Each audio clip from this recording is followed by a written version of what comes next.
Le 8 mai 1945 est signé l'armistice mettant fin à la guerre. Laval reste cependant meurtri par le conflit. Les ponts sont à reconstruire et de nombreux Lavallois vivent encore dans les logements de fortune, appelés baraquements. J'avais un professeur de l'Immaculée qui s'appelait le Père Lézé, qui s'est occupé beaucoup de la population des réfugiés qui habitaient ces baraquements et qui étaient vraiment les gens malheureux de l'époque parce qu'ils n'avaient plus rien.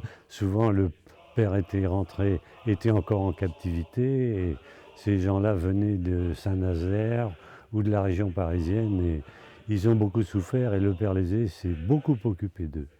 Son but, c'était pas du tout d'accueillir des pauvres, hein. Son but était d'accueillir des jeunes de tous les pays qui avaient été en guerre, partant du principe que s'ils se connaissaient, ils n'auraient plus envie de se faire la guerre une nouvelle fois. Après les destructions qui ont été à Laval, eh bien, il y avait une quantité de gens qui avaient besoin de se reclasser, et en particulier les commerçants. On avait construit des baraquements sur la place de la mairie, et c'est ainsi que beaucoup des commerçants de la rue de la Paix avaient trouvé asile. Tous ceux qui ont été bombardés, c'est qu'il fallait retrouver des logements. Je me souviens, il y avait des baraquements place de la salle polyvalente, là. Il y avait des gens là aussi, puisqu'on habitait juste rue des Éperons, où on les voyait bien. Et ce que je me rappelle aussi, c'est qu'à Avenières, il y avait un pont juste en face de la rue de la Cale. Alors là, ils avaient construit un pont aussi pour que les gens puissent passer à cet endroit-là.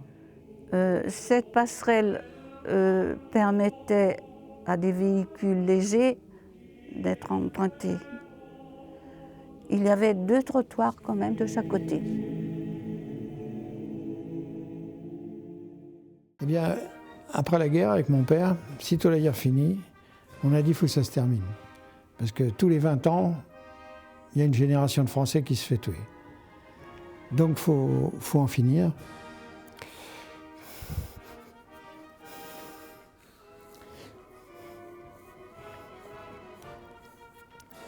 Alors on a décidé de travailler avec eux.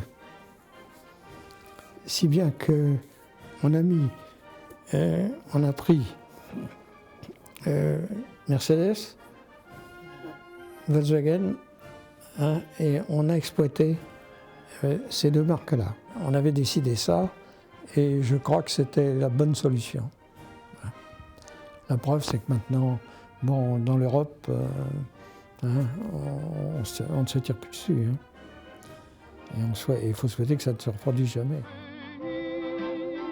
Une fille me sourit, une fille au cœur bien tendre, une fille qui saura m'attendre, elle attendra mon retour, car je